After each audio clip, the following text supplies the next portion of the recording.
You can start whenever you're ready. Okay.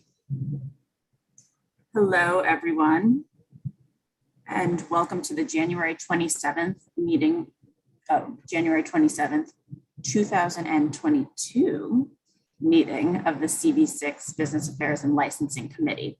My name is Claire Brennan, and I am the chair of this committee. This meeting is called to order at 6:31 p.m.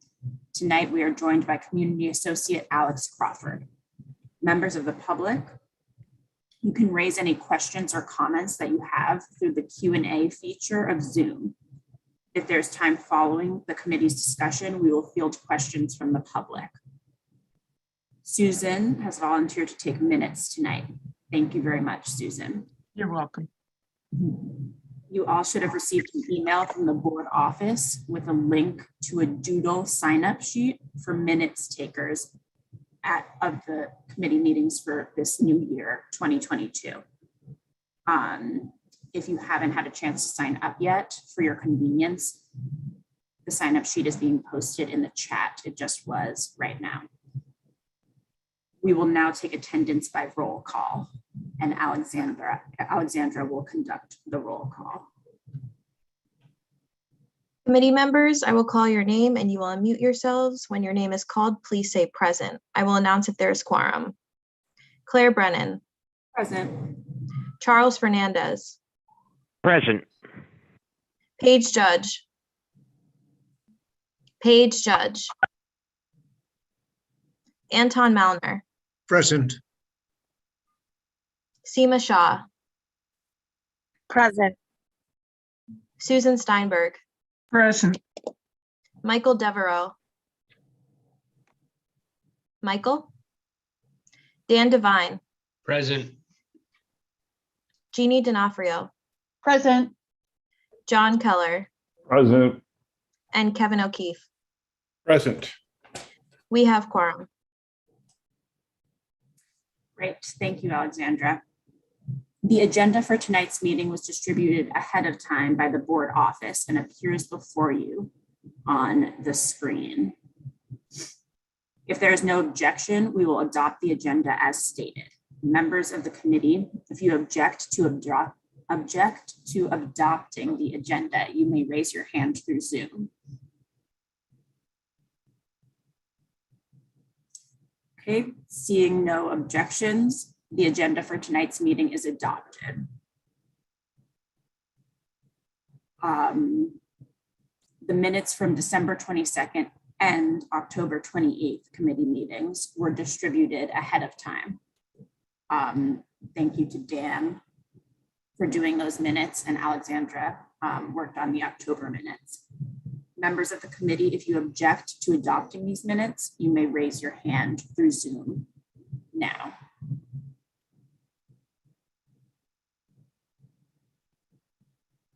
Okay, seeing none, we will adopt those minutes. Excuse me. Now let's set some ground rules. As you all know, in order to conduct an efficient meeting, we have a few rules to follow. First, no one may speak until granted the floor. Committee members, if you have a question about committee business or wish to make a motion, please raise your hand through Zoom. The chat function should not be used for committee business or questions about agenda topics. All such remarks should be made on the record by raising your hand through Zoom.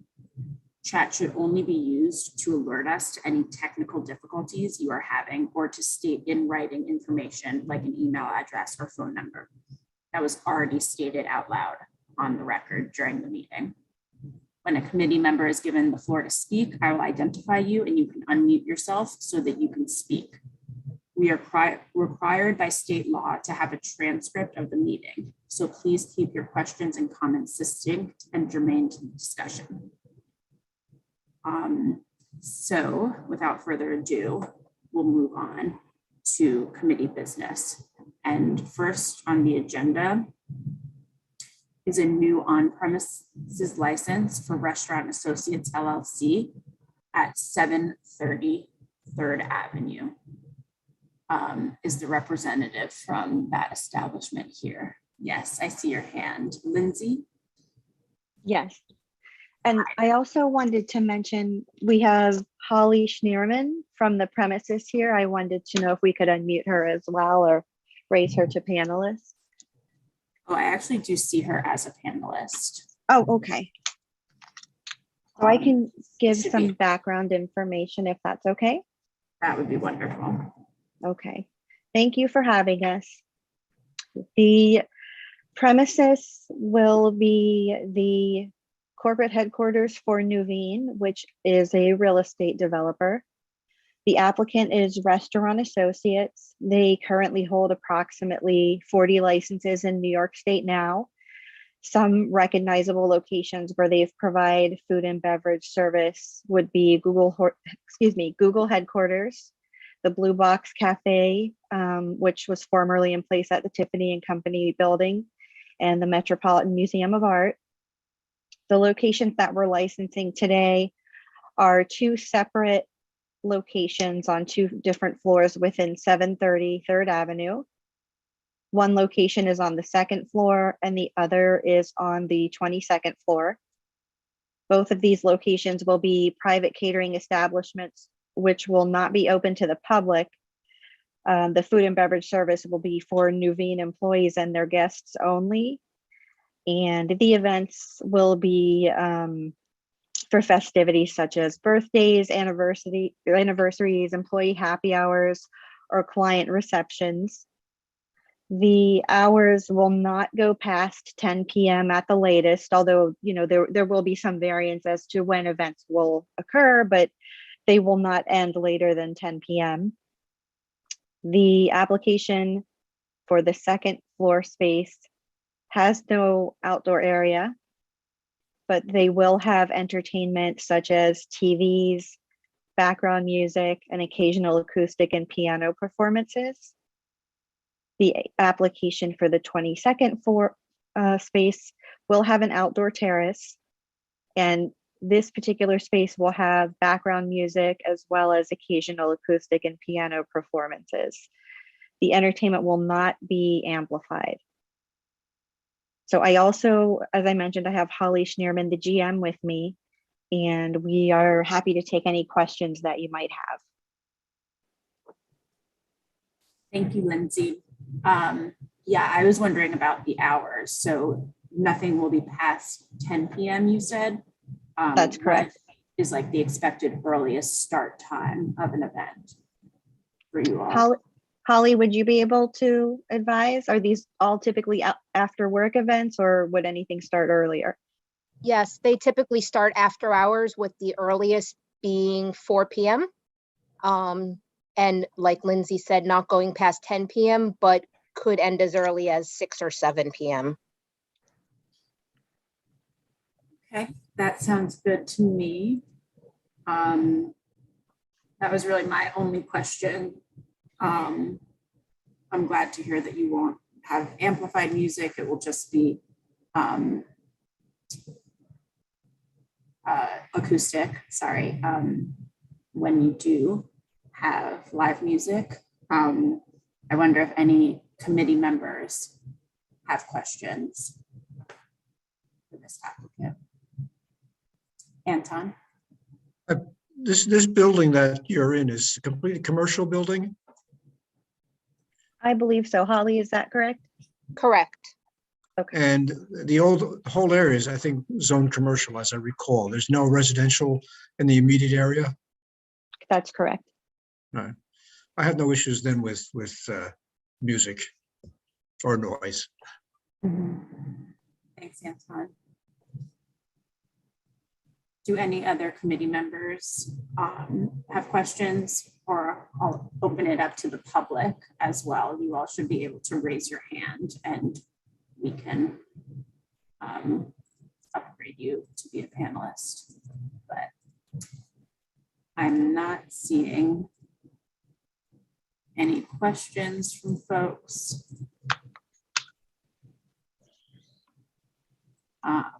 Oh, Jeannie. Hi, sorry. I just got home from work and I'm eating my dinner, so I apologize. Up to it's okay.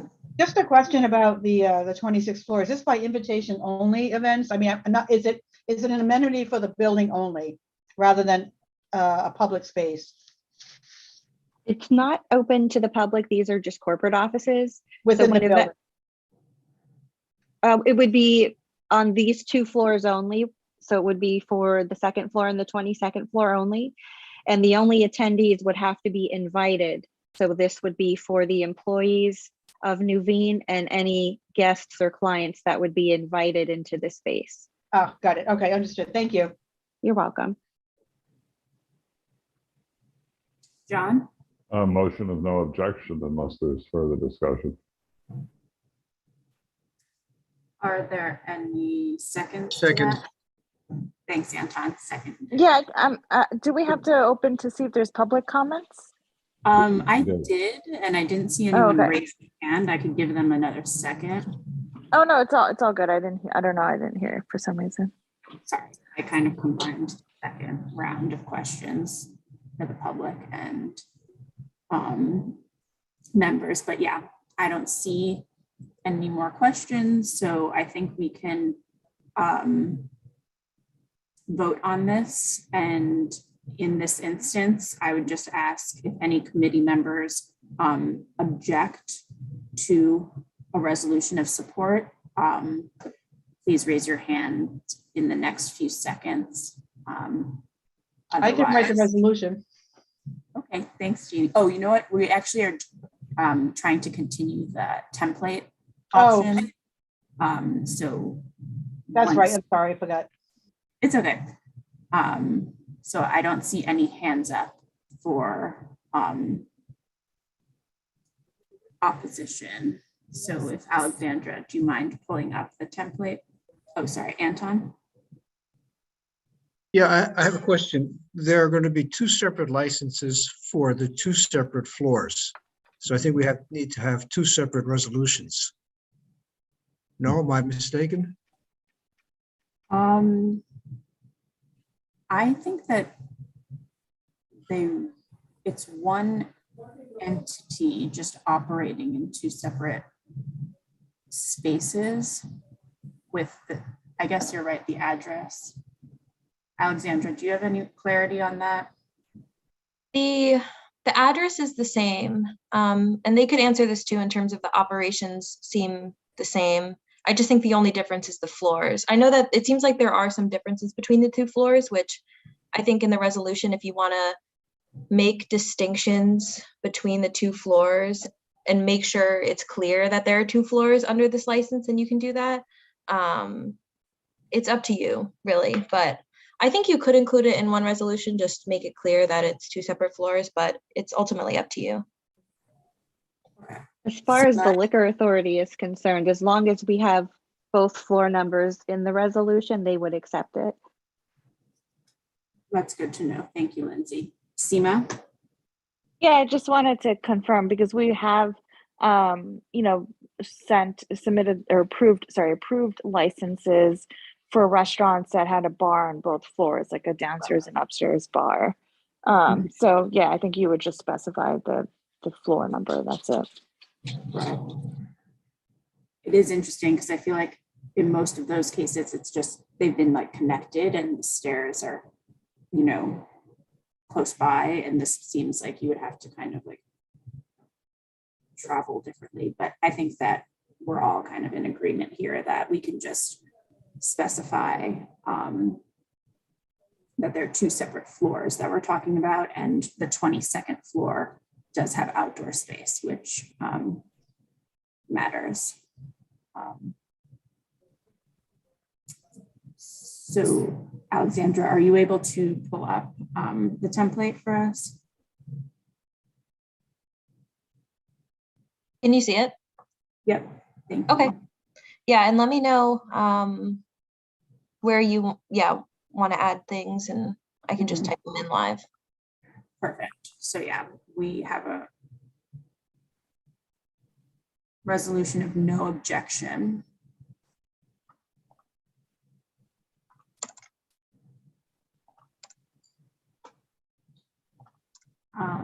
That's great. Thank you. So I guess the establishment is a corporate office building.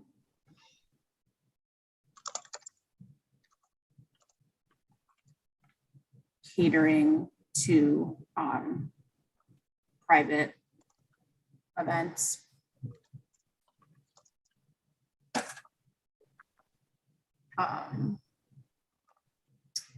Sorry, what was the name of the business? Oh, Newman? it's Nuveen. It's N-U-V like Victor, E-E-N. Mhm. I guess so. Corporate office building catering to private events for NUVEEN real estate employees and their guests.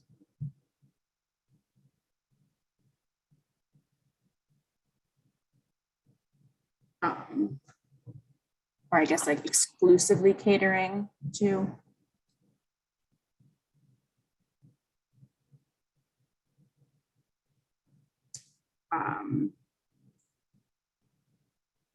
The operating hours will vary per catered event, but will not go past 10 p.m. That looks good to me.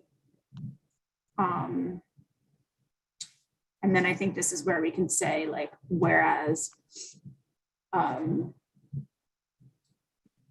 the second floor has no outdoor space, and the 22nd floor does have a patio situation. And then we could also add about the acoustic music, whereas any live music will only be performed acoustically.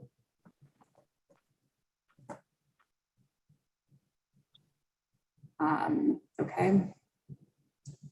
I would say no members of the community had any comments for or against, and then we have no objection.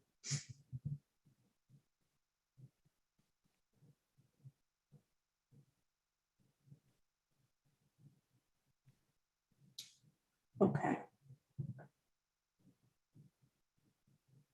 And then it was unanimous.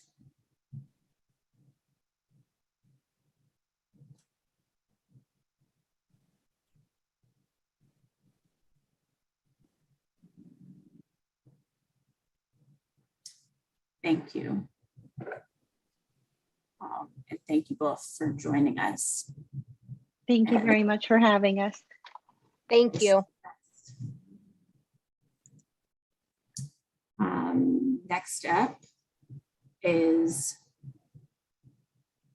a new on-premises license for Restaurant Service and Technology LLC, excuse me, doing business as Bumbolarella at 212 East 52nd Street. So Eric, yes, hello. Thank you, Ms. Brendan. Hi, my name is Eric Kovar. I originally came to New York City 2 years ago to help Pfizer, and I have stayed to be part of the comeback. I've owned restaurants and bars in other states, and I have leased the space that was the former Club Bonafide, a successful jazz club that operated for 7 years with no complaints. And we plan to operate a similar business, just with a different name. And I've brought along Mr. Michael Eisenberg, who is my consultant and has done this multiple times to help me with the details in this application process. I'm happy to answer any questions. I appreciate your time. Thank you very much. Thank you, Eric. So I guess my first question is just thinking about the live music, as you indicated on your application. What type of music is this? It seems like it is going to be amplified music. Yes, ma'am. It is amplified music. It has been for the 7 years it was open. There is much baffling and soundproofing and thick curtains. The building is all restaurants and hospitality operations. On one side is a hotel, on the other side is the rental properties. But yes, it is amplified. And yes, it has been built out with sound abatement products. That's good to hear. My second question was about the outside promoters or party organizers. Could you kind of give a little bit more details on who those people are and what their kind of approach is to promoting the space? So we haven't been open because we are going to be brand new, and we're booking our own events. And we have been in contact with promoters, but I haven't done any business with them. So I think, to answer your question to the best of my ability, is that this will be, I'm the sole owner of this club. I will operate and manage it and book the acts. And I have the list of the former performers. And I wouldn't want to promise today that it will only be jazz. And so I would just want you to know that we are going to try to parallel the successful operations and maybe expand on that with some other genres. That sounds good. The promoters that you've kind of been looking into, or I guess this is more of a general question about your clientele, are they mostly local, or are you going to be kind of trying to attract folks from outside of the neighborhood, outside of the city? No, ma'am. This is very upscale and intimate, and it's a small space. And so we are definitely a neighborhood business. There are many corporations nearby that may want to book it for private events of 50 to 70 people. But the idea is to be upscale, intimate, and local. Sounds good to me. Those were my questions.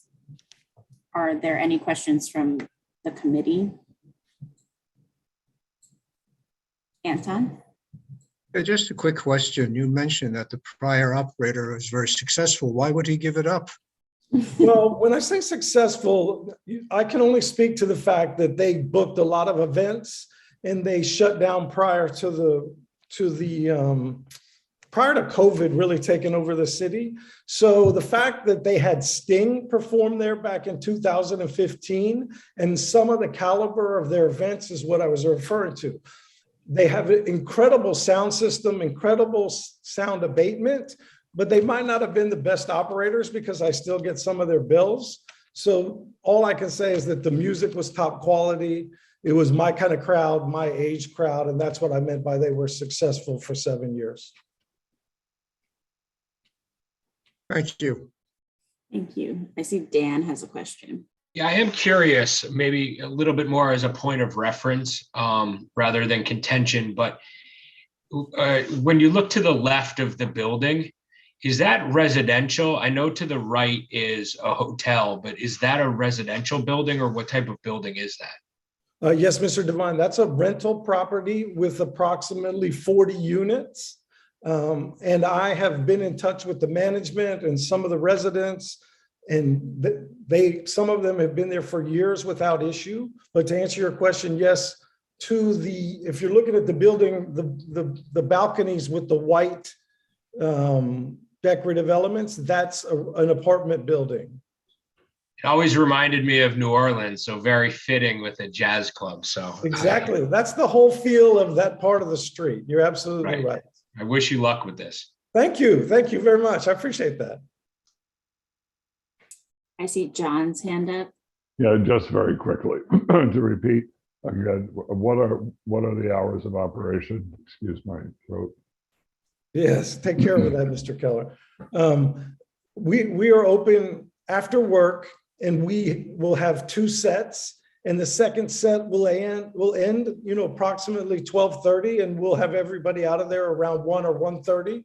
So I'm not a big fan of staying up too late, but we are going to operate a little bit past midnight, especially on Fridays and Saturdays. Thank you. Jeannie? Sure. A question about the food. The menu, it says bar tavern. I can't see whether or not you checked off if it's a full service restaurant. What kind of a menu will you have? We will have the minimum menu because we are really there for the music and we serve drinks, but per the requirements, we'll have prepared salads, prepared sandwiches and chips, just very small plates. We're not a full service restaurant. We don't have a hood or any grills. I mean, I've had restaurants like that in the past. That's not what this is. Thank you. Are there any more questions from the committee or also members of the public who might have questions for Eric?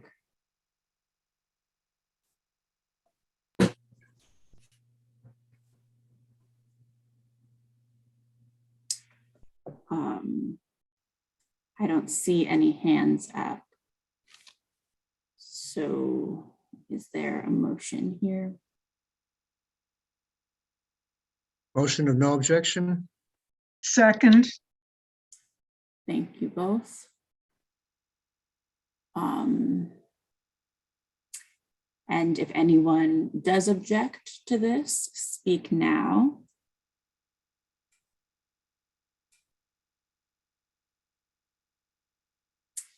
Okay, seeing none there either. Alexandra, do you mind bringing up the template? Thank you. So no objection.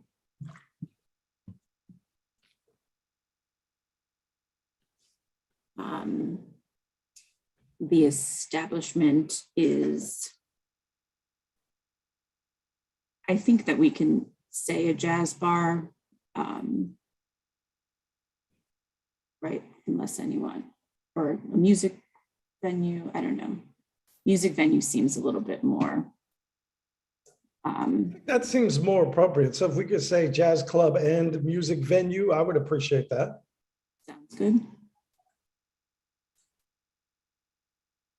Thank you. I guess, yeah, we could just fill it, whereas the establishment will be a jazz club and music venue.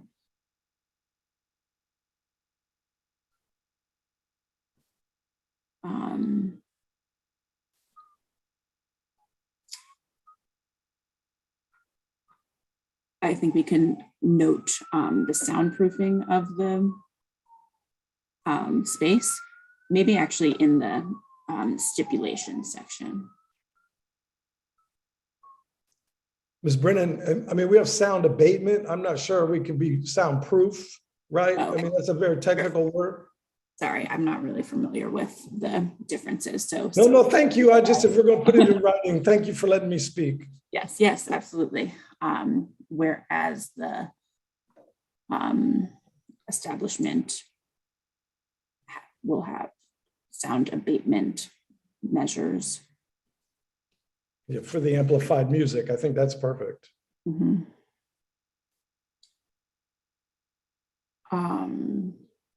I think that makes sense unless anyone else wants to add any other stipulations. But there were no comments for or against from the community. You could put no there, yep.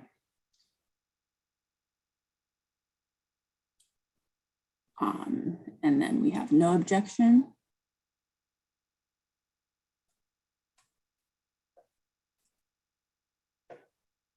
So for the hours of operation, so what days is it going to be? Currently, we're planning on being open Tuesday through Sunday. So that's 6 days. If it's okay, you know, I'd obviously love to have the option in case somebody wanted to do a Monday. So, but that's my intention, but I would love to have the opportunity to be open all 7 days on occasion. That's fine. Thank you. Mm-hmm.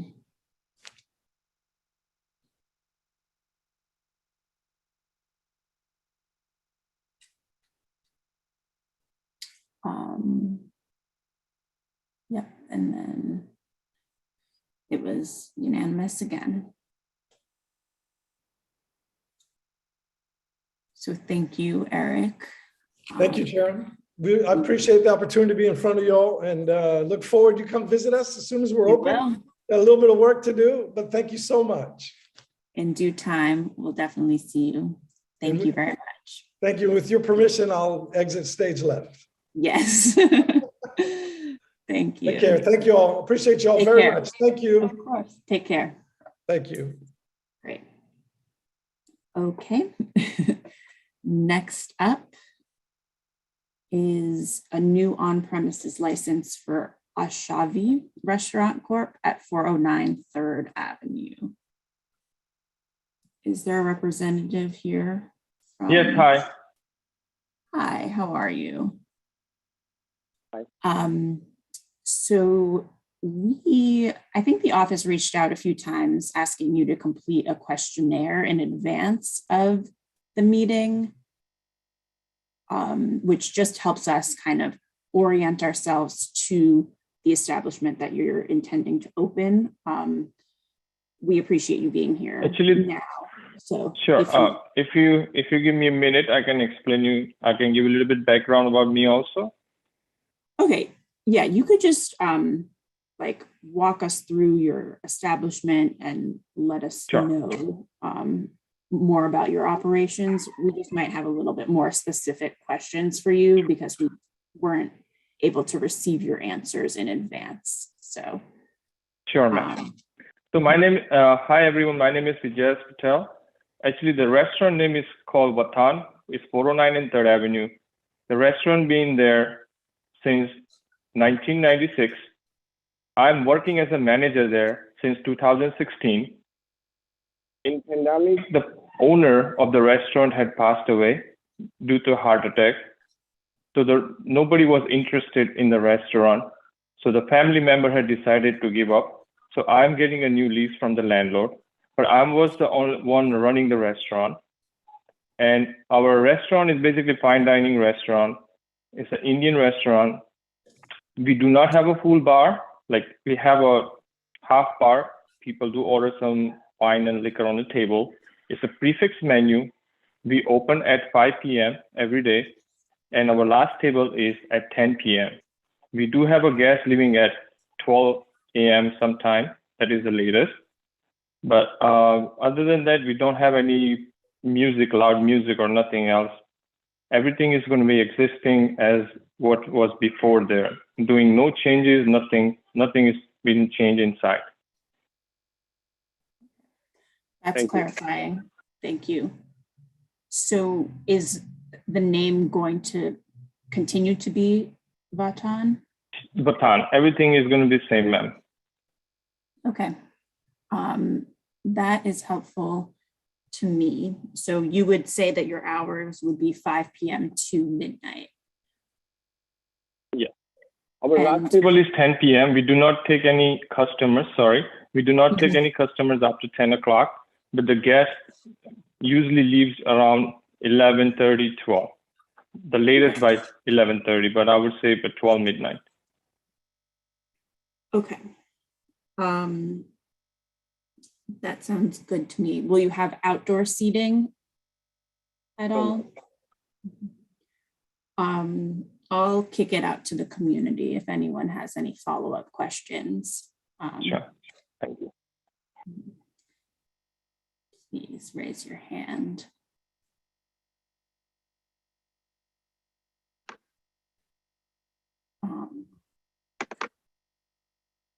Susan. Will there be any music? We have a background soft music, but no DJ. Just, the background music, nothing loud, just the regular music, ma'am, like an instrument, Indian instrument music. Okay. Thank you. Thank you, ma'am. John. And you said it's not a full bar, but you define that as, that people won't be sitting at the bar, but they will be able to order a drink at the table. So it's a full bar without service at the bar. Excuse my voice again. Usually people do order like a wine and liquor at the table with the food, but we don't have anything like a huge menu for wine and liquor. It's just simple to just let them enjoy the food and the wine and liquor. Okay, got it. Thank you. Thanks, John. Are there any other questions from committee members or attendees as well? You can raise your hand. Susan. I meant to ask how many, what is the capacity? How many do you see? Our capacity for the restaurant is 146 people. It's a 3-floor building. Thank you. Thank you, ma'am. Okay. I'm not seeing any other questions. I do have a question for Alexandra. We'll still need that, their questionnaire, right? Just to have on file for us. Sure. Yeah, that would be great. Yeah, if you could fill it out and get it back to us as soon as possible, just so we have all of those answers on record. That'd be great. And the office can re-email you the link to fill it out. It's simple and should be quick, but we would appreciate if you could do that. Sure. I'll try to get this by tomorrow. Thank That would be you. wonderful. Thank you. Yeah, absolutely. I'll send that over. Thanks, Alexandra. So seeing no more questions from anyone, are there any motions? Motion with no objection. Seconded. Great. Thanks, Kevin.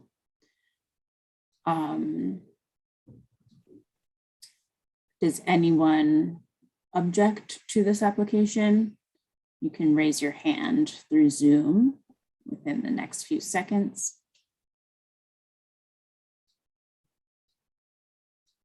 Okay, seeing none there, we can pull up the template if you had one for this establishment. Thank you. Yeah, this one, yeah, we might need to fill in a little bit more, but No, we okay. can, yeah, go through that too. Perfect. So no objection. The establishment is a upscale Indian restaurant serving a pre-fee menu. Prefix menu, yes, ma'am. Mhm.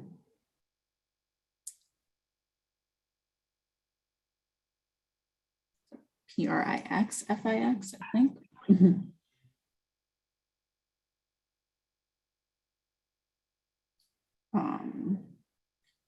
And so you mentioned the hours were 5 p.m. until 10 p.m. is the restaurant timing. That's so 10 p.m. is our last table. But usually guests leave by 11:30 to midnight. yeah. So we'll say midnight just to you know, have that on record. That's not a problem for us.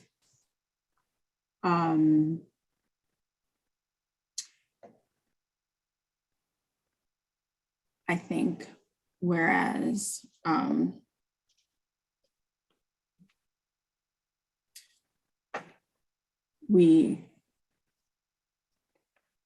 don't think we really need to say anything here because we don't really yeah, we can just say that's good. And then no members of the community had any comments for or against. And how many, in terms of what days a week the establishment is open? Are you open every day? 7 days, ma'am. 7 days? Okay. Yes, every day. Yes, ma'am.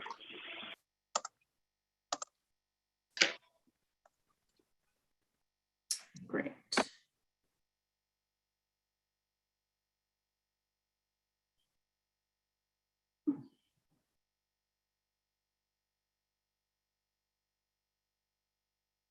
Thank you, Alexandra. And thank you, Ajesh. Thank you, guys. I really appreciate it. Have a good night, guys. Please do visit us if you are in the area. Thank you. Thank you. And we'll look forward to seeing your questionnaire. Sure. Thank you. Thank you. Thank you, ma'am. Okay. Next up, we have a new on-premises license for 563rd Avenue Restaurant Corp. doing business as Burke and Burke at 563rd Avenue. So that's Terrence. It's important to say I'm the principal. Terrence Flynn is not available this evening. So I'm the principal. My name is Anthony Cullinan. Hi, Anthony. Thanks for joining us. Could you just walk us through your application? I'm applying for a full liquor license. Hours of operation from noon to 4 a.m. It's going to be a classic American bar and grill. My son and my daughter, who is here with me, work full time for me. I also own Bar Nacho, which is located at 937 2nd Avenue, which is just south of 50th Street. So I've been in the restaurant business a long time. And excuse me for interrupting, but what did you say? It was called Bar Nacho? Bar Nacho, yeah. It's been at we were on the west side of 2nd Avenue for about 6 years, 6.5, maybe 7 years at a small location. And about 4 months ago, we moved across the avenue to a larger location. Got it. Sorry for interrupting. You can continue. No, that's okay. So I have a lot of experience in the restaurant business, and my daughter works full time for me, as well as my son. So we're looking to put an American bar and grill at this location. Something similar, I would say, to Park Avenue Tavern at 37th or 38th Street on Park Avenue. Great. Well, thank you for being here. This is the space that we're seeing on the screen. That's not it, No, that's not it exactly. We're on the, that's the side street, right? Yeah, we're on the corner of 37th and 3rd on 3rd. Yeah.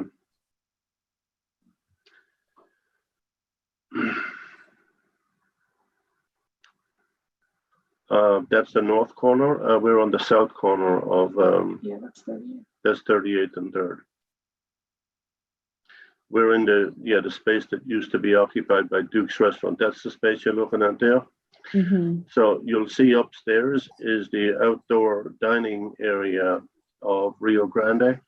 Mm-hmm. So there's no neighbors upstairs. There's, I believe, a 12-foot concrete ceiling in the space. So we certainly don't think we're going to be noisy neighbors to anybody. And I saw that you are going to use, take advantage of outdoor dining, but just on the sidewalk. Not on the sidewalk. If you look at those doors on the space there, they're set back about 8 feet from the building lot line. Oh, I see. So in front of those doors, there's dining space that's actually the property of the condo board, and that's going to be included in the lease that I'm going to obtain from them. Mm-hmm. So we can put, we can put approximately 10, 12 people seated out front there. So it's not going to be on the public sidewalk, and it's not going to be out on the roadway either. Great. Yeah, so you won't have anyone pass the staircase, you're saying? No, that's not the intention. No. That's great. Nice space. So usually when we have new applicants, we ask that they maintain hours until 2 a.m. only. 4 a.m. Is kind of if you reapply, but in certain instances when the applicant has other businesses, we sometimes allow the 4 a.m. timeframe, and especially in terms of COVID and business recovery, we are want to accommodate as much as possible. But I just say that because if we do in the end allow you to remain open until 4 a.m., we would be sad to hear if there were any noise complaints. in the early hours of the morning. No, I would like to remain open till 4 a.m., but getting a niche into the tourist industry in New York when they do come back. And like Barnacho on 2nd Avenue, which I've owned for a long time, has had zero noise complaints from any neighbors or 0311 calls or anything of that nature. So we're in good standing with neighbors That's when we operate. great. I wonder if any committee members have questions. Anton? Just as a matter of information, there is an open terrace above your restaurant operated by a separate restaurant. Yes, And what are their hours? Do you know? I think they're open till 4 a.m. as far as I understand, but maybe not every night. I'm not quite sure, to be honest about it. Thank you. John?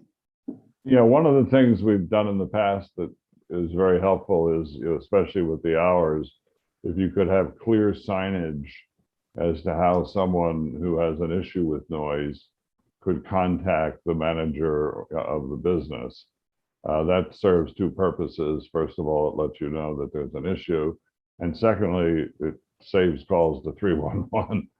So, if you could just abide by that, I think that would be useful, at least in my opinion.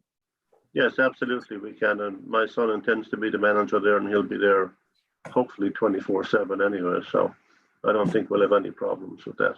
Got it. Thanks, John. That's a good reminder. Susan? I didn't catch the starting hours. Could you please repeat that? Noon, Okay. 7 days a week. About how many seats will there be? Approximately 90. Thank you. Are there other questions from folks?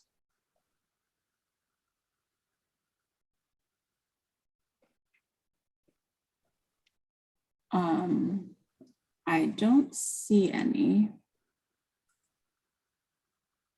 So just to be clear, the name of the restaurant will be Burke and Burke. Yes. So seeing no other questions, are there any motions?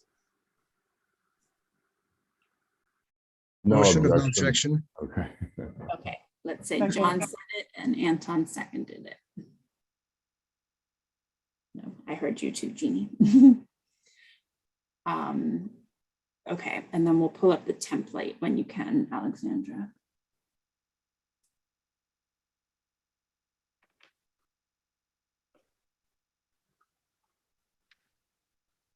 Oh,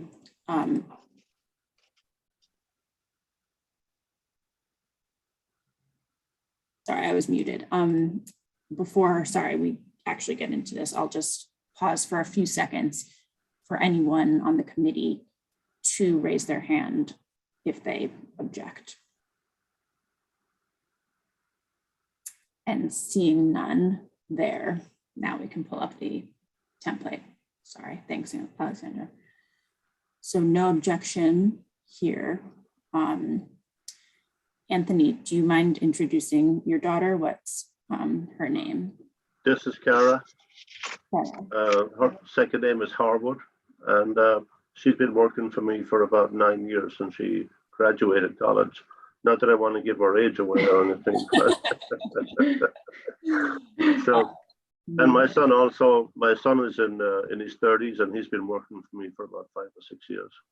That's excellent. Cara, do you mind, or Anthony, spelling your name for us just so we have it on our resolution? My name is It's C-A-R-A. Mm-hmm. And my last name is Harwood, H-A-R-W-O-O-D. Wonderful. Thank you both. So you mentioned that this establishment is a classic American bar and grill. Yes. So whereas the establishment is a classic American bar and grill.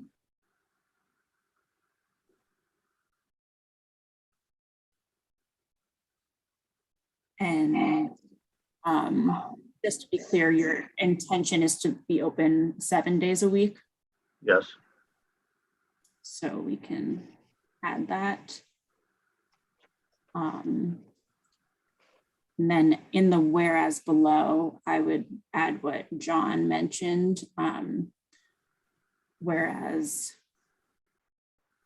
I mean, we do require this of everyone, but whereas the committee requested the establishment to display prominently the hours of operation and a contact number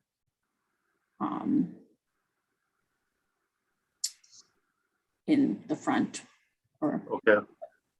on near the door, I guess we could say.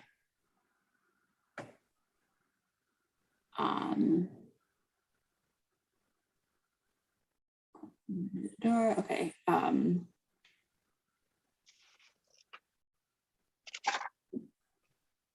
We could say no.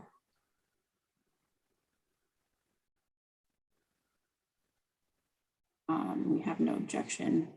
I'm wondering if we should add underneath the first whereas the establishment will be a classic American bar and grill, or somewhere there, just mention that the representatives own another bar and grill, local bar and grill. So The other one is considered a Tex-Mex restaurant.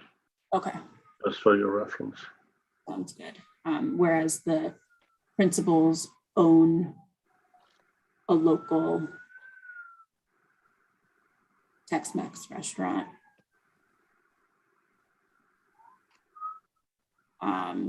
Thank you. And then we could go down a little bit more and I guess insert the vote count.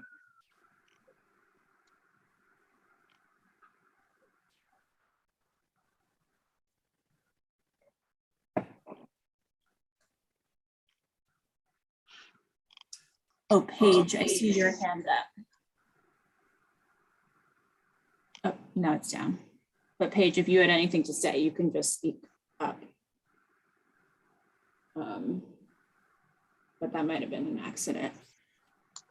No, it's not not an accident. You should put in the name, since you're putting that he owns another establishment. You should put the name. Otherwise, at full board, you will have many requests for what was the other establishment. Good point. Okay, so it's called Bar Nacho. Bar Nacho, yes. One word. Thank you, Paige.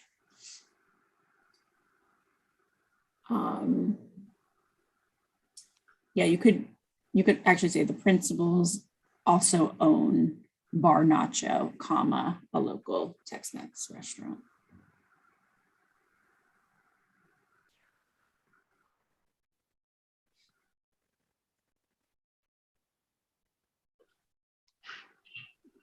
Okay. And I think that is all. The board office will be in touch, but we appreciate you both being here. Yeah, tonight. thank you very much. Thank you.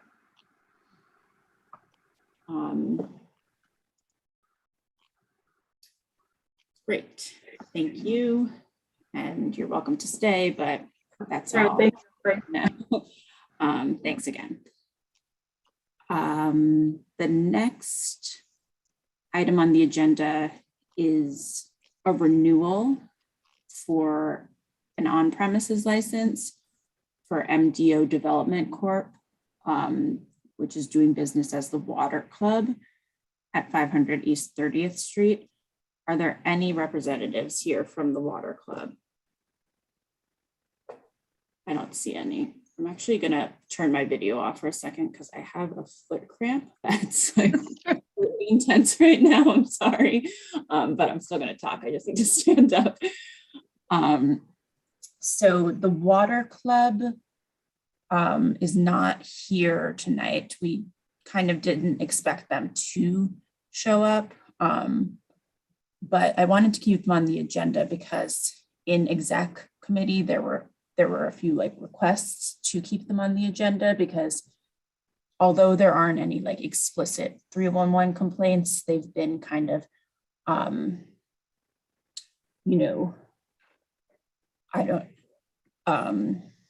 there have been some like issues just ongoing, and we wanted to kind of learn more about their current operations because they seem closed, but there have been a few evenings when they are in operation. But since no one's here, we can't really get answers to those questions. I'm inclined to re-invite them next month, I guess, but I want to hear from you all as well, and I'll have Kevin kick it off. Thanks, Claire. You said they were expecting them not to show. What's the reason for them skipping? Do we know? I don't think that they ever like gave a reason or got back in contact with Alexandra. Did they ask why they were called back, Alexandra? No, we had reached out to them earlier this week and I didn't hear back. I know since last month, there have been news media and other public reports that the Water Club is proposing a Monte Carlo style casino. Have they shared any such casino proposal with this committee? There was a conversation with some electeds, and Anton was at that conversation. So I think Alexandra, I'm not sure like what is really shareable in terms of the casino there. I think the general sense was that our representatives were in like fierce opposition of the casino, and hopefully it doesn't even get to a point where we'll have to take a stand or make a resolution on it. Hopefully it just kind of settles out on the back end, but I want Alexandra to kind of mention anything that I'm missing, or I don't want to give any details that. Yeah, Alex, before you go, my only question is if the New York Post, which says they have a copy of a proposal from Buzzy O'Keefe in the Water Club, I would hope that we can get a copy of the proposal as well. But go ahead.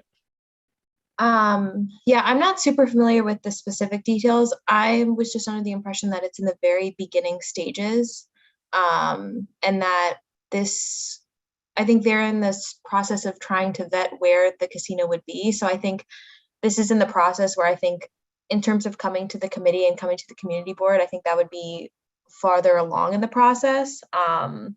But when reaching out to them, and in terms of the agenda item, it was very specific to the liquor license application. That's a good point. Oh, sorry, Kevin, did you have a follow-up there? No, thanks. Okay, yes, thank you, Alexandra.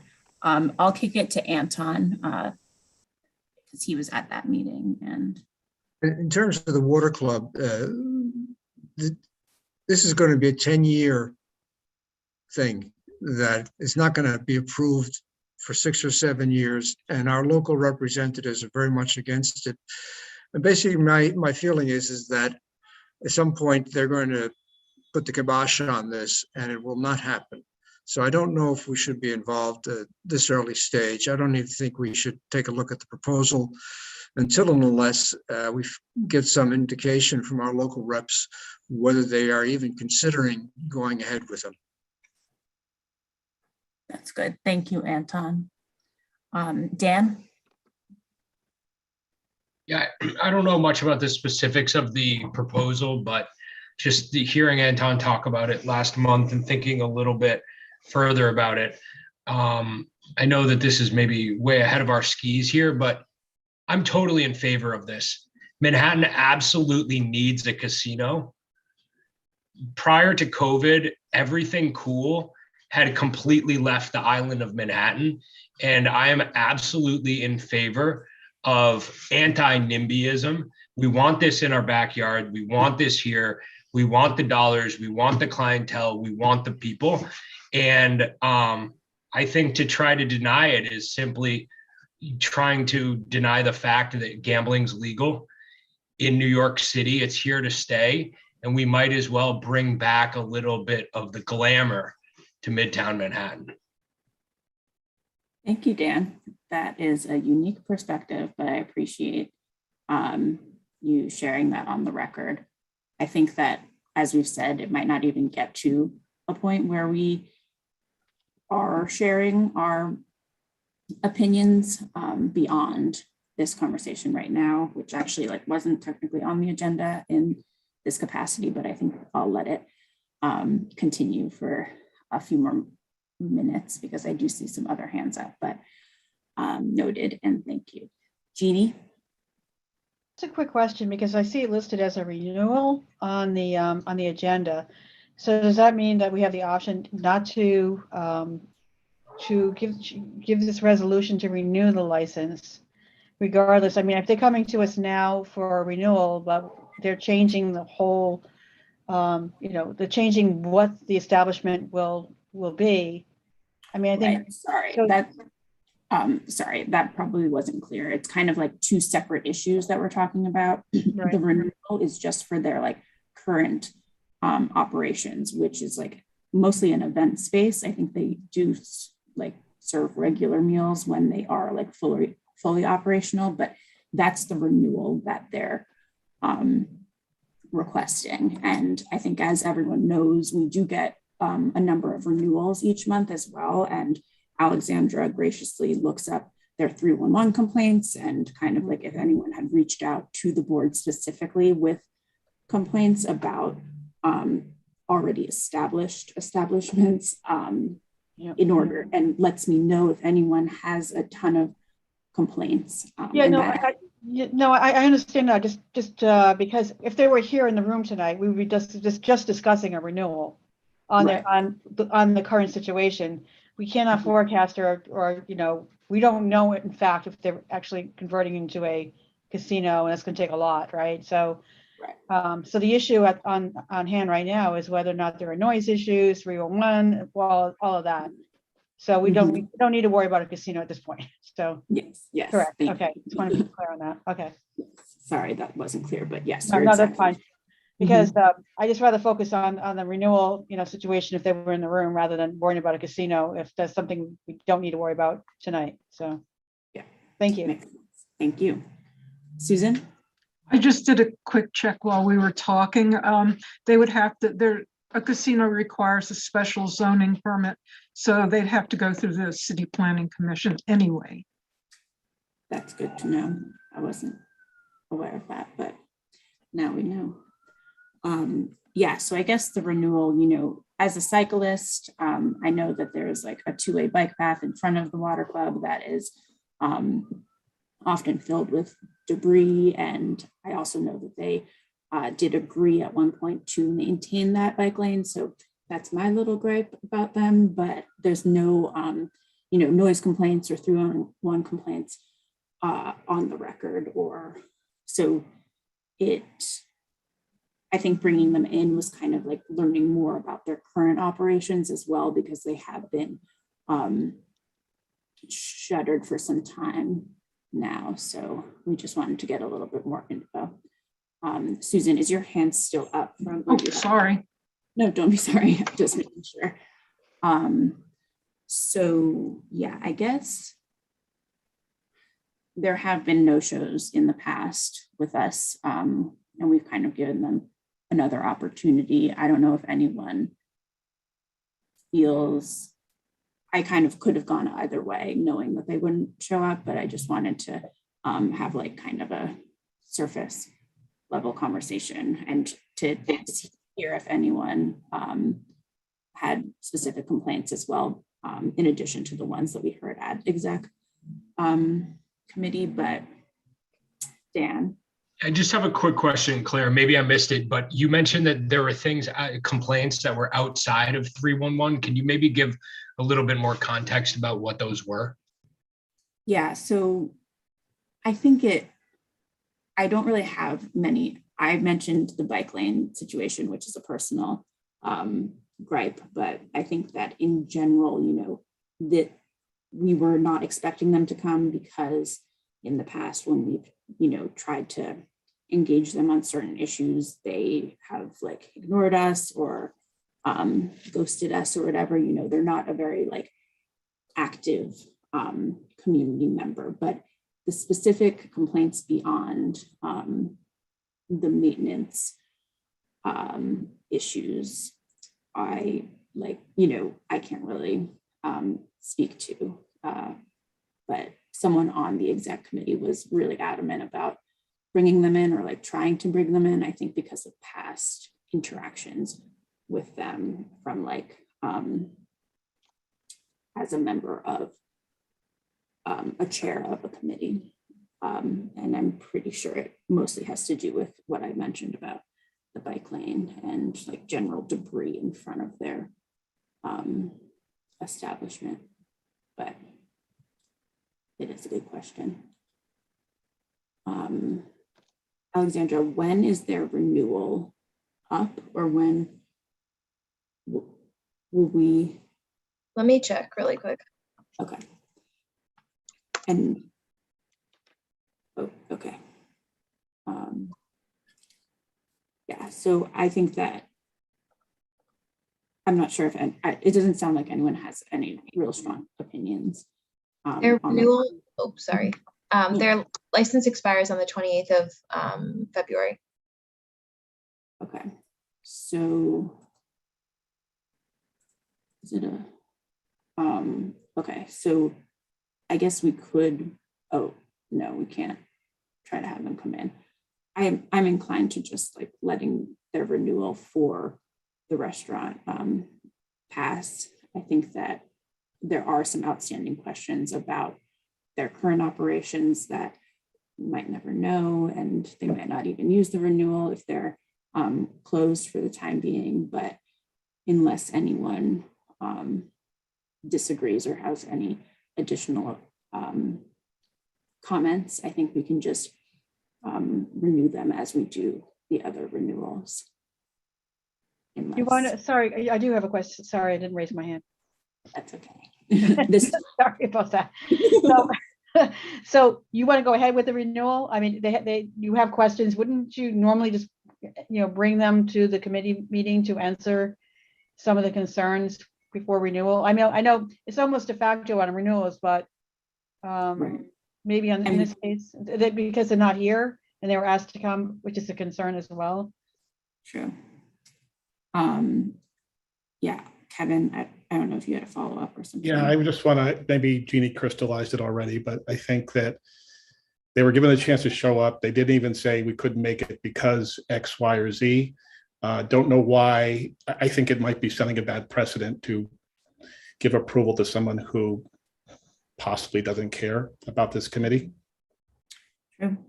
That's a good point as well. Jeannie? Sorry, I just wanted to raise my hand. No, only kidding. I just think that, so I think because they were asked to come and they didn't show up, that's my concern, that they don't want to address the issues with us. Mm-hmm. Yeah, I think that is a good point. And we definitely can object to their renewal. I think or in the past, I do remember like giving establishments another chance if they don't show up. But I think that the timeline doesn't really work for that here, because our February meeting is before the renewal is up, but it's not before the full board meeting that would pass. But we don't pass resolutions on renewals. So maybe we could give them a second chance, and then since it's a renewal, I'm not really sure. This is like a very unique situation, but Kevin, do you have your hand up again, or is it still raised? All right, I will lower my hand, sorry. Jeannie? Yeah, I'd like them to come in and we just give them a second chance, because I like to, you know, at this point, it's just thinking about casinos, it's probably good that we get to know, you know, the owners and start to establish some relationship with our committee. Mm-hmm. Yeah, that sounds good to me. I'm wondering though, if chances are they won't show to the next meeting, unfortunately. And so if they don't show and we write a resolution of objection, I think it would be best practice to have the board pass that officially. Because usually when the renewals go through, they're all affirmative. So the timing isn't great right now. But Susan? How about if you reach back out, when you reach back out to them, you let them know that if they don't show up, we're going to recommend a resolution of objection. In other words, let them know there'll be a consequence to not showing up. Right. And so the issue is that resolution of objection would be approved by the board after their renewal is up. So we would be sending it late, but I don't know if that's a serious issue. Anton, did you have I just saw your hand go down. Yeah, I'm a little peeved that they seem to be blowing us off. And, we are a committee. We do make resolutions. We do make recommendations one way or the other. And I think it's just a high-handed arrogance on their part not to even get back to us, but they can't make it. I completely agree. And I'll also say, as I mentioned at the beginning of the meeting, I think that goes into the bad neighbor category. The fact that Alexandra and I, were not expecting them to show up tonight in the first place. I think that's like previous kind of ticks against them, in my opinion. So, Kevin? I think it also sends a message to those that have the due diligence of showing up and preparing, like the other individuals we heard from. It sends a really bad message to them that you probably didn't have to show up anyways if we were to go ahead and approve this renewal. Mm-hmm. Completely agree.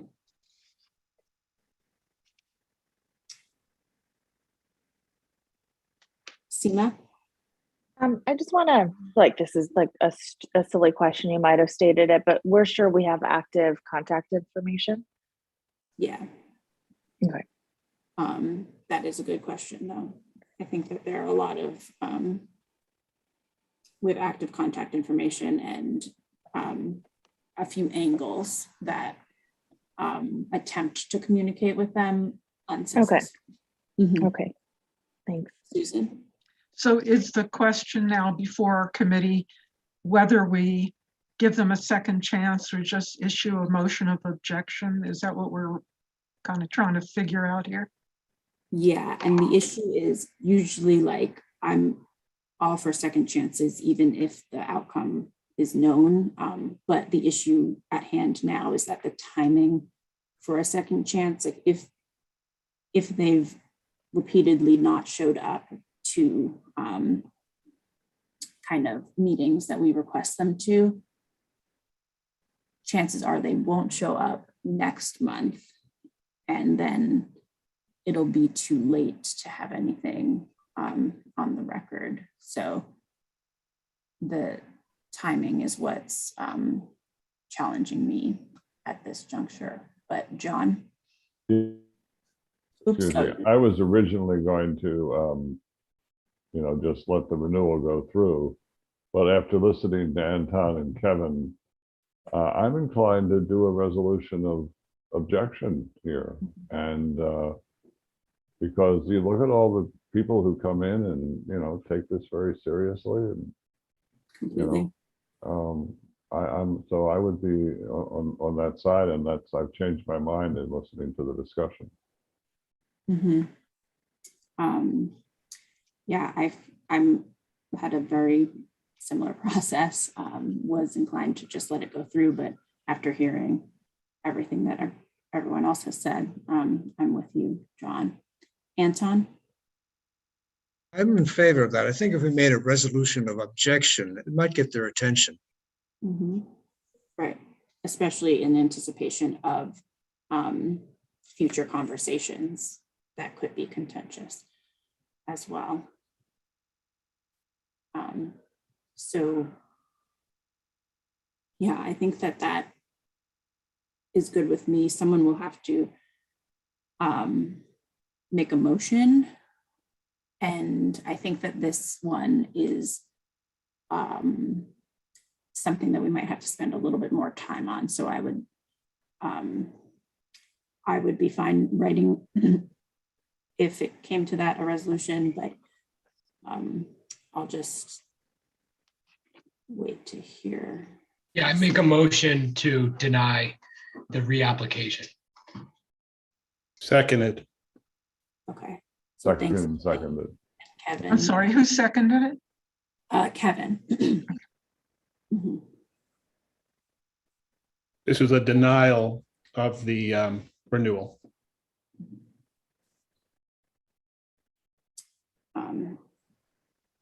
And then, as I started to say, hoping that someone would make that. I think that since it's a unique situation, we might need a little bit more time to suss through the resolution. So it doesn't really fit into the template, but I welcome Alexandra's thoughts. So did you still want to invite them to the next meeting or no? Yeah. I don't think so, just because the timing wouldn't work out. Even if they showed up,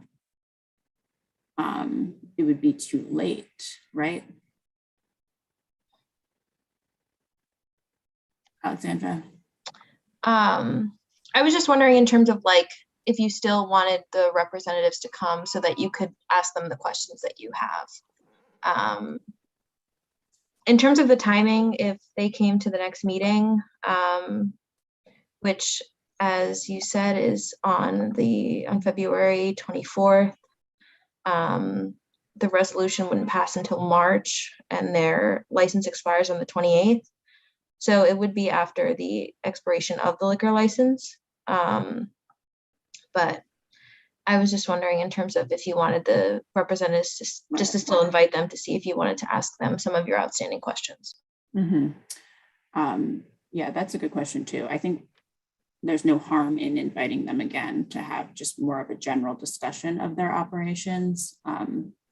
As I'm not a betting woman, but I would put money on it, them not showing up anyway. So we could keep a record of that, but them coming to the next meeting, in my mind, wouldn't be to discuss the renewal of their license. It would just be to kind of field any outgoing questions from the committee. And I would reach out to other folks who expressed the desire to bring them in. Those questions, if that makes sense. Seema? Yeah, I agree with you, Claire, and I think I agree with what Alexandra was trying to get at, which I think let's email them to say we voted today as a committee and we're not going to renew your license. However, you can come to the next meeting if you'd like to, share more about operations at the water club. Meaning, I think we can go back to the SLA and say, they've decided X, Y, and Z, and they've cleaned up their act in whatever way. I mean, I'm just talking a bit hypothetically, but let's say they do come in next month and we're like, we're so sorry and went to spam. I don't know, whatever. Your email went to spam. We didn't know about this. We just honestly didn't see it, and here are all of our answers to your questions. Then I think we can go back to the SLA and say, we've had a change in heart, change of heart, but maybe we do invite them and we do say, tonight your renewal was rejected.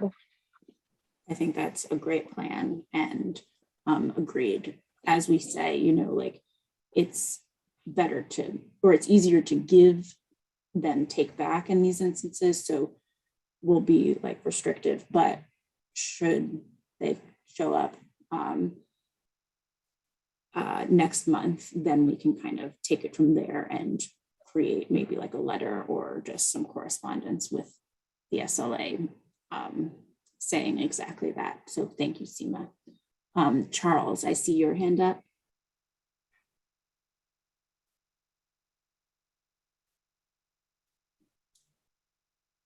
Charles, I'm not sure if you're speaking, but if you are, you're on mute.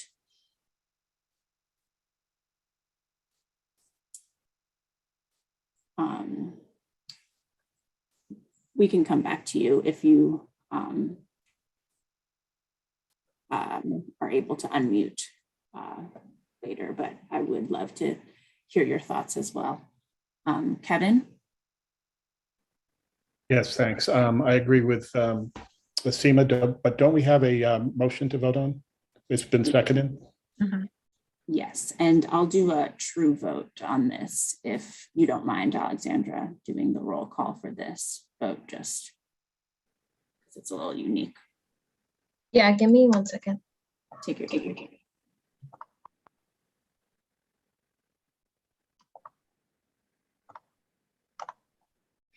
Okay, I'm gonna go through the roll call. Claire Brennan, In favor, and just to say, this is in favor of rejecting the renewal application of the water club. Thank you, Alexandra. Charles Fernandez. Charles, are you there? I'll come back to Charles. Paige, Judge. Paige, Judge. I don't see it. Yeah, I see Paige. Yeah, I'll come back to Paige too. Anton Malner, In favor of the resolution. Seema Shaw, In favor. Susan Steinberg, In favor. Dan Devine, In favor. Jeannie D'Onofrio, In favor? John Keller, In favor. Kevin O'Keefe, In favor. Charles Fernandez, In favor of the rejection, and we should get on with this. Paige Judge. Paige Judge. Okay, maybe Paige is okay. The resolution then passes with 9 in favor, 0 opposed, 0 abstain, and 0 non-entitled. Thank you. This is Mike Devereaux. I'm in favor too. Oh, hi Michael. Hi, sorry. So it passes with 10 in favor. Wonderful. Okay, thank you, Alexandra. Thank you, everyone. I'm happy to take a stab at the resolution unless anyone has a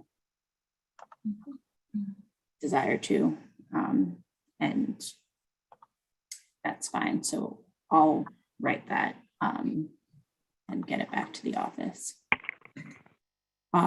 Thank you. That was great. And I really appreciate everyone's thoughtful comments and working through that. For the next agenda item, those were all of the licenses. I'm actually going to recuse myself from this discussion because it discusses my employer, which is the Department of Transportation, but our valiant Vice Chair Anton agreed to lead this discussion point, and I'll still be here listening in, but I'm really looking forward to hearing your thoughts and ideas after Alexandra sent out that wonderful list of resources just about the open restaurant program in general. So Anton, you can take it away, and thanks again for agreeing to lead this conversation. No problem. Thank you, Claire. I think everybody got the email from Alexandra, which gave a short, good summary of what the open restaurant program is at this point in time. So, you know, this is done under Mayor de Blasio's emergency executive order. And as I've been reading up on this, came across a quote from Dan Doctoroff, who was in the office of the mayor some years ago. Anything temporary becomes permanent. And it looks like this is the way the open restaurant program is going. The issue is now not whether it should be eliminated or terminated or whatever, but I think the issue is how it can be better done.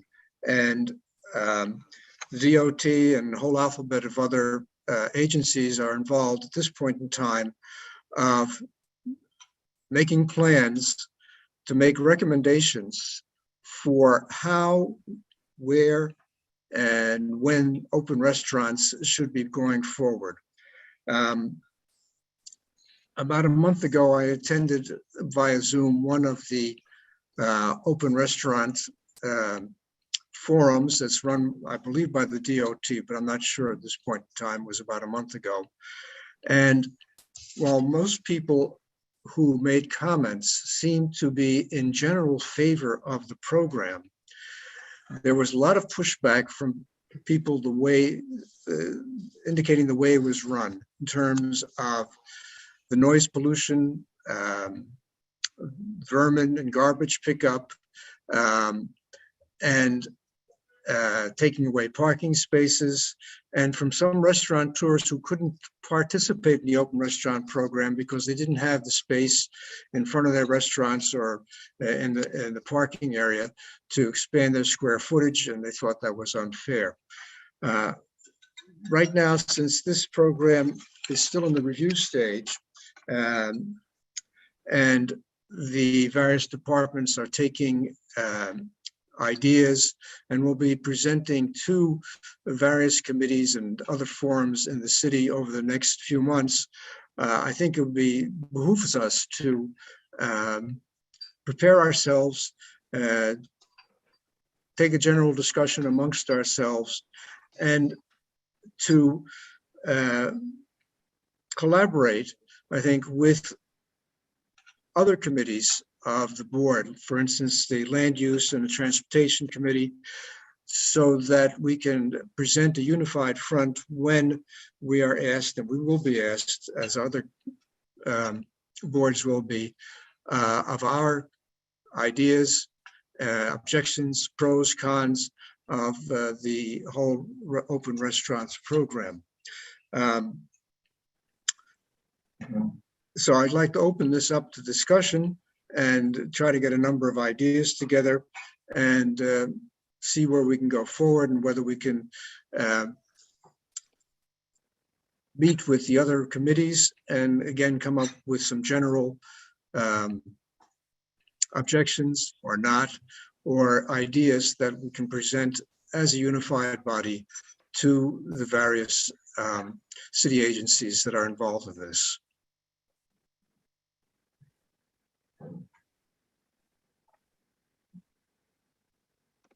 Any comments? Seema? I just quick question. Are any of our council members saying anything about this yet?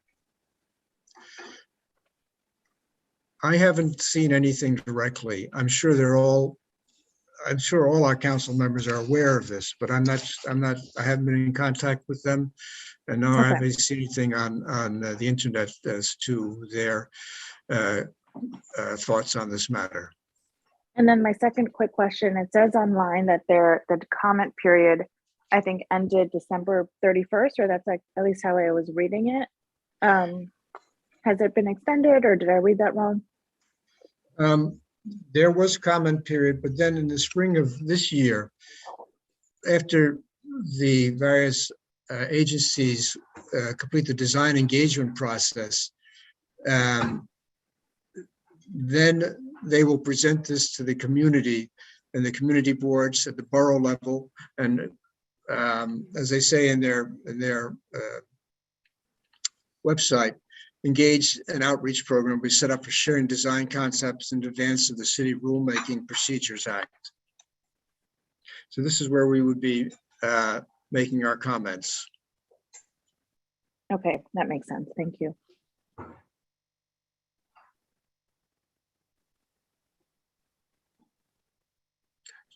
Janine? You have your hand up? Yes, but Susan's hand is up first, and my dog is barking, so I'll wait if Susan has a question. I love going first because of your dog. Thank you. I was just going to say that some of these structures have become incredibly elaborate and are on the verge of taking up more space than they're really allowed. And, I was looking at the FAQs from the DOT, and some of these places look like they don't have there's supposed to be two open areas for, I guess, airflow, but some of these places are very much looking like enclosed sidewalk cafes. So I think that attention really has to be paid to more uniformity in terms of these rules. The idea is that this is what they're going to look for. One of the complaints that I had heard from members of the community and other community board members who were attending this meeting is that the DOT was not enforcing their current rules. And if they were, they seem to be inconsistent in their enforcement of the rules. So I think it's a two-way street. And I agree with you that some of these sidewalk structures are just an extension of the restaurant and using public space for private use. Whereas others do abide by the current interim rules that the DOT has promulgated. So this is inconsistency and non-enforcement or variable enforcement, I think, is creating a lot of issues. Thank you. Alexandra, did you want to say something? Yeah, all I wanted to say was in regards to the comment period that Seema was asking about, that was DOT released a survey just for the public to kind of give their initial thoughts on the open restaurants program. And that was the one that had the deadline of December 31st, just for some context. Thank you. Thank you. Janine? Okay, this is going to be kind of a stream of consciousness comment I'm making here. Just looking at all of these places out on the street, and I didn't really, when you said that as public property, and we have these private businesses on public property, I never really thought of it that way. But I'm just thinking, what can our role, because we're all now in the early stages of whether or not this is going to be a permanent issue. Will these stay on, with all these new regulations, but how can we, as a community board, be helpful to our businesses and our community? What kind of efforts can we make in an organized way that we can help these businesses to make sure, not just police them, but to help them do it right? Either like, in a gentler way, like advise them, like your place looks like, it's terrible looking, or it's, we're here to help you, like you need help cleaning it up, or just how can we be more helpful? And I think that's something we can discuss down the road, to somehow be a way to coordinate communications in our own community between the residents and the businesses. And maybe that's a kind of role we can play. I agree. John? Yeah, if as you quoted at the beginning, their permanence is inevitable, I would certainly agree with what Jeannie just said, that, we should play a role in helping them. But when I look at a lot of these structures, first of all, I do have a strong issue of, private business on public property. And I think I want to be a devil's advocate that be addressed, as we go forward. And secondly, I don't know how long COVID is going to be with us in the current form it's in. It's certainly the structures, some of them are justifiable in that context. But I'm also worried about, I don't have a car, but I worry about the parking spaces that are being taken up. And I also worry about, are we just lucky that there hasn't been a tragedy of a tractor trailer plowing into a bunch of diners, at 8 o'clock at night? I mean, that's, far-fetched perhaps, and, but I just think there are a lot of questions we have to consider as we go forward on this. And I'm very open-minded as to what the final answer is, but I am very concerned that some businesses, if you happen to be on one side of the street, you get the advantage of this. And if you're on the other side of the street, you don't get to do it. And, there are all sorts of equity questions there. So, I think, it's a good thing they're taking a long time to discuss this. Thank you. Kevin, did I see your hand up? It was, and I was just going to point out quickly to John that there have been incidents in the street, not mowing down, but there has been a crime committed on diners on the street. So in Murray Hill, as one example. Thank you. Okay, I think, I guess the purpose of our talking today is just to get some general ideas and trying to make some plans to collaborate with the other committees that would be involved in this kind of streetscape, as I mentioned, the land use and the transportation. Seema, I think you're up first. Thanks. I just want to, my thoughts will also be somewhat stream of consciousness, but I do want to share, I guess 3 things. One is that we have many, many instances of private use of public land. Obviously, parking is the biggest instance of that. And we allow that. In fact, we cater 311 to make sure people who are parking know exactly how to park. And then there are other examples, including the intersection, the free Wi-Fi hotspots throughout the city, the screens, bus shelters, those are all privately owned, and a number of other examples. So I just want to make sure that we, are comparing apples to apples. This isn't one could make a case that this is a new intrusion of public space, but the precedent has well been set that there's so many other ways that private companies are benefiting from public use land. I'm under the impression that this type of formalization, the city does collect some kind of remuneration for the use of the public space. For instance, the bus stops, we collect part of the revenue of the advertising. So well, yeah, you didn't let me finish. I'm happy to let you go first if that makes sense. Yeah. Okay. Michael? So should I finish my thoughts? Or I'm sorry, Seema, keep on going. Okay. So that was my first point, that there's this precedent. My second point is that the city can publicly benefit from it. We can charge people, we can charge restaurants that if they want to have outdoor space, they can, and there's need to make sure that the city is compensated. And I would even propose something potentially more innovative, which is an Airbnb model for outdoor shelters, because I have seen restaurants that have no frontage, I think, suffer because of their location. And, if there's an opportunity for, restaurants to bid on outdoor seating, and then it's collectively maintained, or, it's maintained by the local bid or what have you, I think that there's opportunities to empower local actors to make sure that those spaces are equitably distributed. So that's my second point. And then I think for my third point, I agree with Dan Doctoroff, someone that I know when I worked for Mayor Bloomberg as well. And I think that this has proven to be, I think, a more of a benefit for most New Yorkers than, a hotspot for criminal activity or accidents or things like that. Cities are zoned for example, John, not every street can have a tractor trailer on it. There's very specific streets, and I know Claire knows this obviously much better than I do, but there's specific streets for commercial activity like that.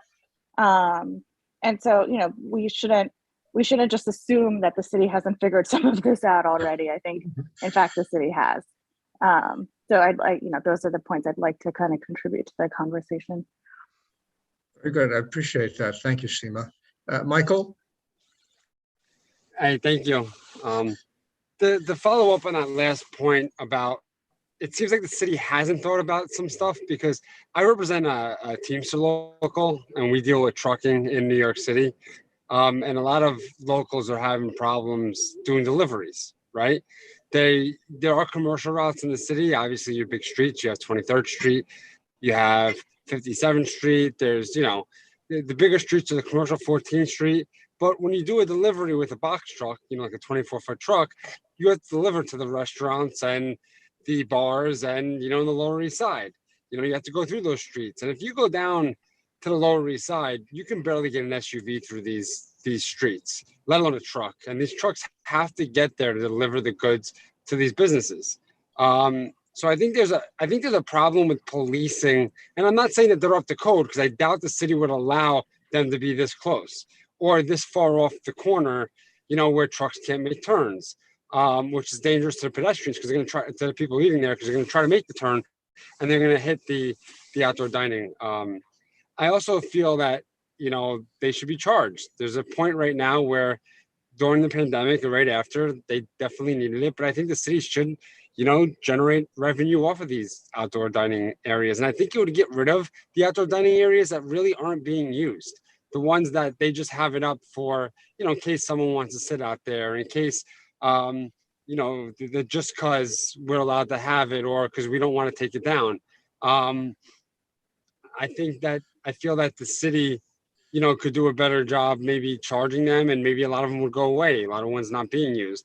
I also think, and this sounds like a far-fetched idea, but it is hurting those middle of the road restaurants, because, these really popular spots are now having double their capacity. People are going to these popular spots and not going to the other restaurant that would be. So it is hurting, a good amount of restaurants. So I think I think eventually they're going to have to be phased out a little bit or charged. Well, this is one of the points that was raised at the Zoom meeting that I was at last month. And I think, again, in general, people are in favor of the open restaurants program. The question is not whether they're in favor or not, but how it should be better run, and what kind of parameters should be put in, what kind of structures can be out there, and when can they be opened, how can they be opened. This is all still up in the air. These temporary regulations, as we've seen, are not being 100% followed. And unfortunately, the various agencies who do the enforcement have been somewhat lax in the enforcement. And when they do get around to it, they don't give good instruction. And as I've heard in this meeting, a number of restaurateurs said, the DOT or whomever has come over to me on Monday and told me to do this, and on Wednesday somebody else comes and they tell me to do that, and it's very difficult to operate in that kind of circumstance. So we need good regulations fully enforced so that everybody is on the same playing field. John? Yeah, I'll be very quick since we're getting late here. First of all, I take Seema's point that not every street allows tractor trailers, but I've seen some pretty big SUVs, and we can debate that forever. But I do like the idea of charging. If to park, go back to your parking analogy. You pay to park in most places, or at least in a lot of places. So if people are going to use public space for private use, then they should have to pay for it. I think someone else said that. So, I'm glad there's a long, thoughtful process about this that it seems to be we're entering on. Absolutely. Kevin? Yeah, John, I agree with you, and also Anton about it's not enforced at all. There's a eatery on 33rd and 3rd on the northwest corner. That's a pop space. They built an outside space there with doors that you have to be a restaurant customer to go inside. That's pop space. 311 has been flooded with calls about this for over a month. They still have it up. They know no one's going to tell them to take it down. So I think that we need to start with some of the low-hanging fruit like that and make sure that it's enforced. Else nothing's going to be enforced. Okay, thank you. Any more comments? I think, as I said, in general, I just wanted to get some ideas and get our thoughts going.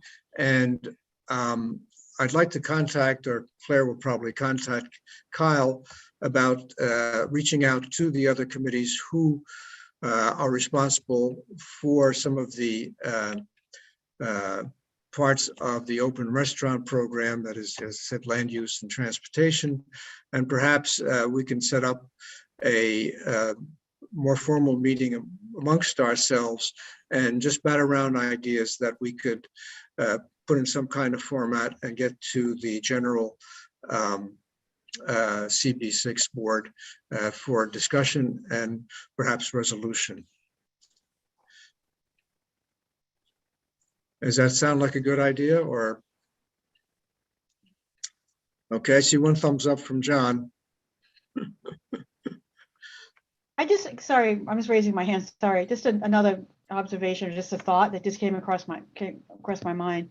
All this infrastructure money is, that came into New York State, came into New York City. Is there anybody looking at that as possibly helping with the, the infrastructure of all of this?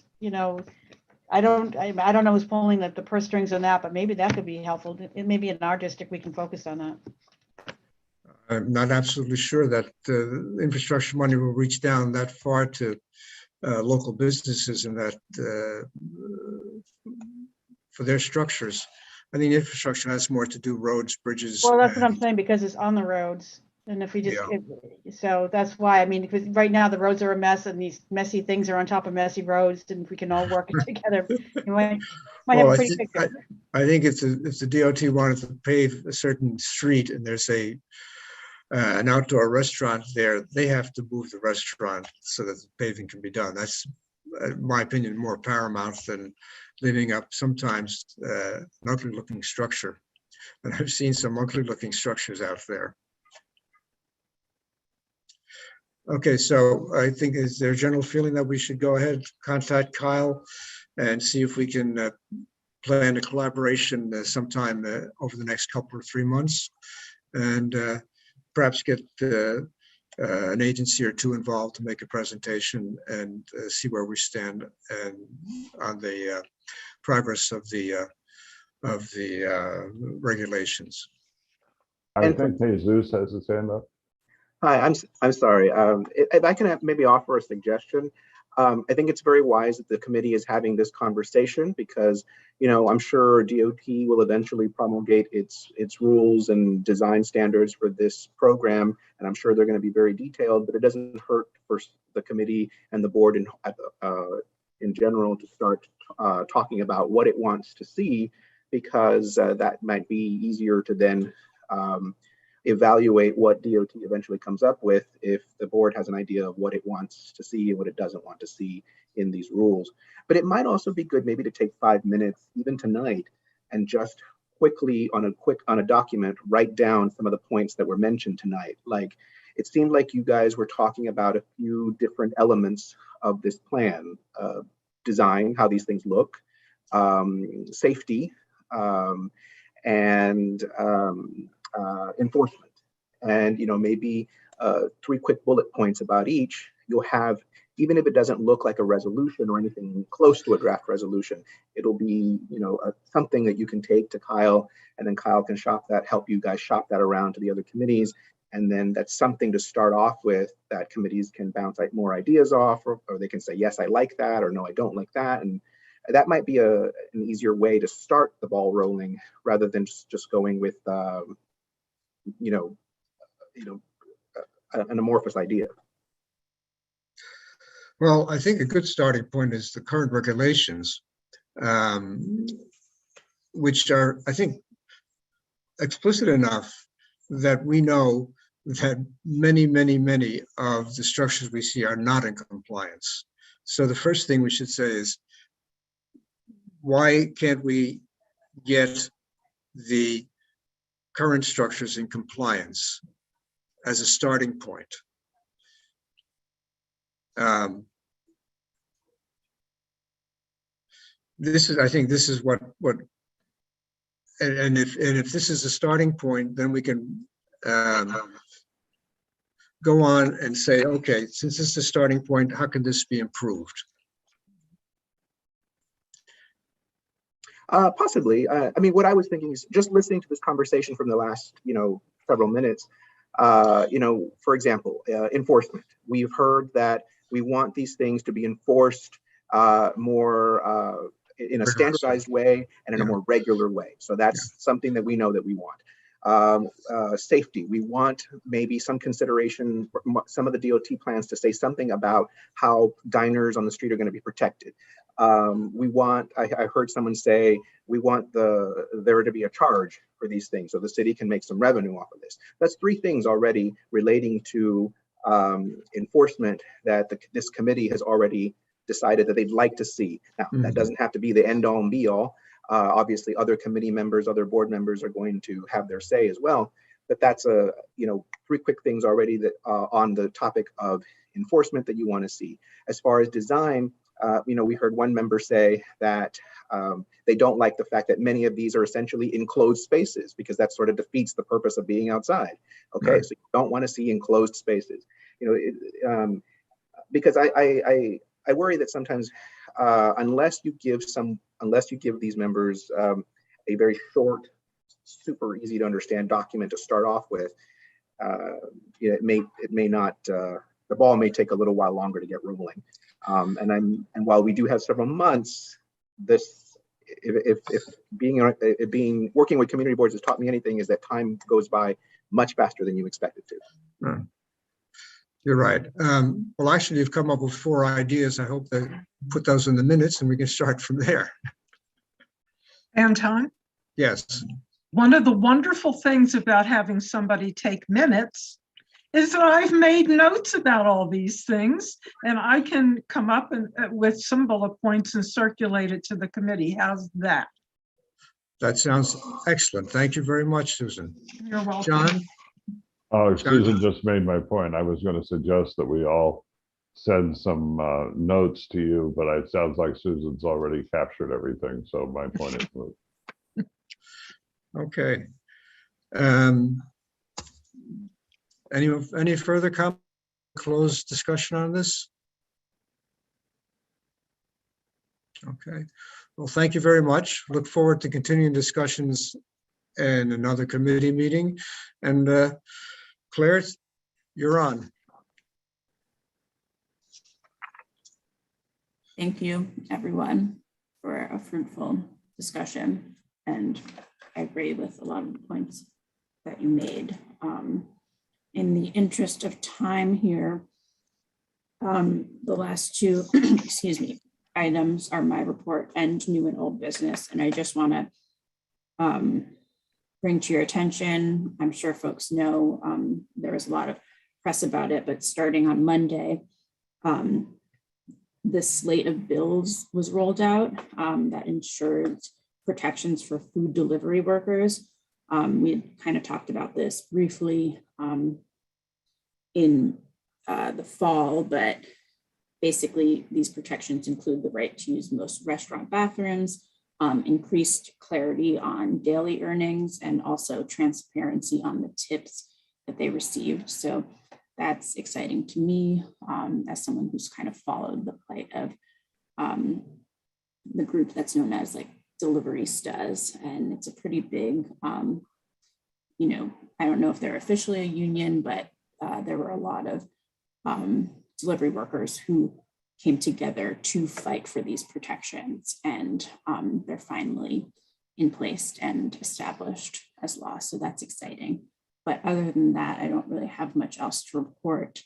And I'm going to waive old and new business for tonight because we are going over. But again, and as always, thank you all for being here and your contributions to the meeting. And without further ado, I think I need a motion to adjourn from someone. Motion to adjourn. Thank you, Anton. And if there are no objections, we will adjourn the meeting Seeing none, the meeting is adjourned at 8:25 p.m. Thank you. all.